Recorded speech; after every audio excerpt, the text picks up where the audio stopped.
Hello hello hello బాగా నేను కౌచ విశ్వనాథ మాట్లాడుతున్నా. చెప్పండి సార్. బాగా నిన్న ఎందుకు పంచలేదు మీరు వెహికల్లో? మేము 1వ తేదీ డీలర్ ఫోన్ చేశాం సార్, స్టాక్ ఇవ్వండి మాకని.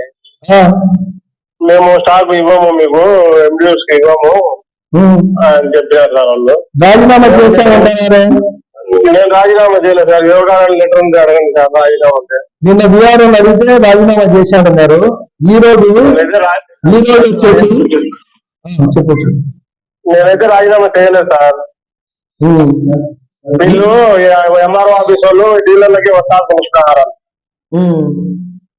మాకు రెస్పాన్స్ కావడం లేదు. నేను చెప్పిన MRO ఆఫీస్ అధికారులు కూడా తిరిగిన సార్ ఇట్లా నాకు స్టాక్ ఇవ్వని అన్నాడు డీలరు. నేను వాళ్ళు కూడా రేషన్ షాప్ లో తీసుకుంటారంటే ఏమే కానీ పలకకుండా ఉండాలి అధికారులు. వాళ్ళు ఏం చెప్తున్నారంటే నిన్న చెప్పింది రాజీనామా చేశామన్నారు, రాజీనామా చేయలేదంటారు. ఎలా అంటే మళ్ళీ కొద్దిసేపు ఉన్నారు. ఏం చెప్తారంటే మేము బండి రిపేర్ వచ్చింది అది ఒకటి చెప్తాడు. రిపేర్ ఏం లేదు సార్. రిపేర్ ఏం లేదు. బీగాలు వీలేదంటే నిజమేనా? మరి కొందరు బీగాలు వీలేదంటారు, నిజమేనా? మొత్తం పర్ఫెక్ట్ కండిషన్ రెడీ అండి. నేను స్టాక్ ఇస్తే నేను పనిచేయడానికి పబ్లిక్ రెడీగా ఉన్నా అని చెప్పాను. వాళ్ళు మేము స్టాక్ ఇయ్యము, మీకు ఇస్తే మాకేంటి లాభం అన్నారు డీలర్. సరేలే బాసా, మేము రేషన్ షాప్ లో పంచుకుంటాం అన్నారు. సరేలే బాసా, సరేలే. ఓకేలేదు సార్.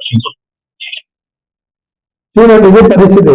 ఒక స్పష్టమైన సమాధానం లేకుండా ఒకరు చూసే రాజీనామా చేసామంటారు, ఒకరు చూసే బీగాలు ఇవ్వలేదంటారు, కొంతమంది ఇంకేదో రిపేర్ ఉందని చెప్పి ఆ వెహికల్ లేదు అందుకని మేము స్టోర్ దగ్గర పంచామంటారు. ఇది వీరి పరిస్థితి. ఇప్పుడు డీలర్తోనే మాట్లాడినాం, ఆయనే చెప్పాను నేను రాజీనామా చేయడా, నేను PMO అంటారంట. అయినా ఒక DT సాక్షాత్ DT ఇంటి దగ్గర పోవడం ఏంటి? ఏదైనా ఉంటే స్టోర్ దగ్గర రండి సార్, స్టోర్ దగ్గరికి వెళ్ళండి. స్టోర్ దగ్గరకు వెళ్ళి అక్కడ స్టాక్ ఎంత ఉంది, మిషన్ ఎంత ఉందని చెక్ చేయండి. డీవియేషన్ ఉంటే తప్పకుండా సీజ్ చేయండి. అంతేగాని ఇళ్ళ కాదు పోవాల్సిన అవసరం ఏముంది దానికి. DT శివ ఎవరో ఫోన్ చేశాడంట, ప్రతి ఒక్క డీలర్ శివ ఫోన్ చేశాడంట. అసలు ఉద్యోగాలు ఏమన్నా శివ అనేవాడు ముందు MRO ఆఫీస్ లో ఏమైనా ఉద్యోగం ఉన్నదని కాదు, ఒక సాధారణ కాంట్రాక్టింగ్ వర్కర్ కూడా కాదు అతను. కేవలం ఏదో కంప్యూటర్ ఆపరేట్ చేయడానికి వస్తానని ఆయన చెప్తున్నారు. అలాంటి వ్యక్తి అందరికి డీలర్లందరికీ ఫోన్ చేయడం ఎంతవరకు సమంజసం? దేవుడు అతను అసలు అర్హత ఏంది? ఒక సాక్షాత్ ప్రభుత్వ కార్యాలయంలో MRO ఆఫీస్ లో కూర్చొని ప్రభుత్వ డేటాకు యాక్సెస్ ఉండగలిగిన వ్యక్తికి అసలు అతను ఏం అర్హత ఉందని? డేటా ల్యాబ్స్ కాదా ఇది? ఇతను అందరికి ఫోన్ చేయడం కరెక్ట్ ఇది? DTకి ఏం పని? మిషన్ తీసుకురా, కాంటాక్ట్ తీసుకురా, లేకుంటే మీ ఇంటి దగ్గరకు వస్తావు, ఇళ్ళ దగ్గర వస్తావు, చూసి తెప్పిస్తాను. ఇంటి దగ్గర సాక్షాత్ DT ఇళ్ళ దగ్గరకు వస్తాడు. అయ్యా DT గారు, మీ బాధ్యత లేదో నేను చెప్పాను, మీ డ్యూటీ మీకు చేయండి. స్టోర్కి రండి, నేను వస్తాను మీతో నేను కూడా వస్తా. ఏ స్టోర్లోనే వెళ్దాం, తప్పుండే చెప్పండి, సీజ్ చేయండి. అంతే. ఇళ్ళ కాడికి రావడం ఏంటయ్యా? ఇళ్ళ కాడికి ఎందుకు వస్తారు మీరు?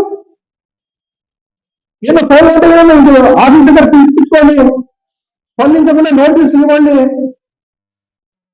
ఇంతవరకు కొంతమంది స్టోర్లో చేస్తారు, బియ్యమే సరఫరా చేయలేదు. ఎక్కడ పోతారు? ఏం చేస్తారు మీరు? మీ బాధ్యత మీకు తెలియదా? MRO కార్యాలయంలో DT స్థాయిలో ఉన్న వ్యక్తి డిప్యూటీ తహసీల్దారు పిల్లకాడికి పోతాడా టాటా కోసం, మిషన్ కోసం?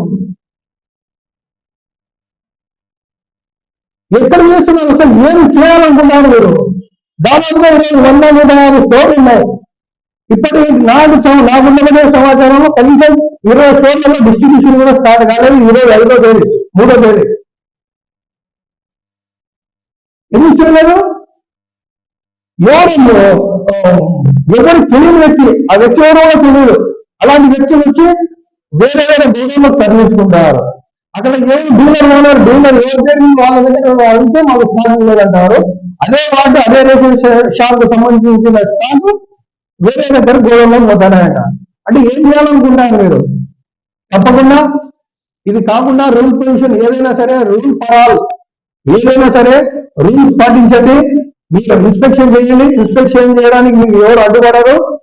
ఇన్స్పెక్షన్ చేయండి. డీవియేషన్ ఉంటే డీవియేషన్ తప్పకుండా మీరు సీజ్ చేయాలో మీ ప్రొవిజన్స్ ద్వారా ఏమున్నాయో కనుక్కొని ప్రజలకు భయభ్రాంతులు గురి చేయకుండా డీలర్లు కూడా మీకు సపోర్ట్ చేసిన వాళ్ళు ఉంటారు, మీకు ఓటు వేసిన వాళ్ళు డీలర్లలో ఉన్నారు, వాళ్ళ కుటుంబ సభ్యులు కూడా మీకు ఓటు వేసి ఉండొచ్చు. వాళ్ళు కూడా ప్రజల్లో సమానమే. ప్రజలకు ఇబ్బంది కలగకుండా మీరు ఈ బియ్యం పంపిణీ చేయాలని చెప్పి నేను ఈ సందర్భంగా సవినయంగా కోరుకుంటా ఉన్నాను.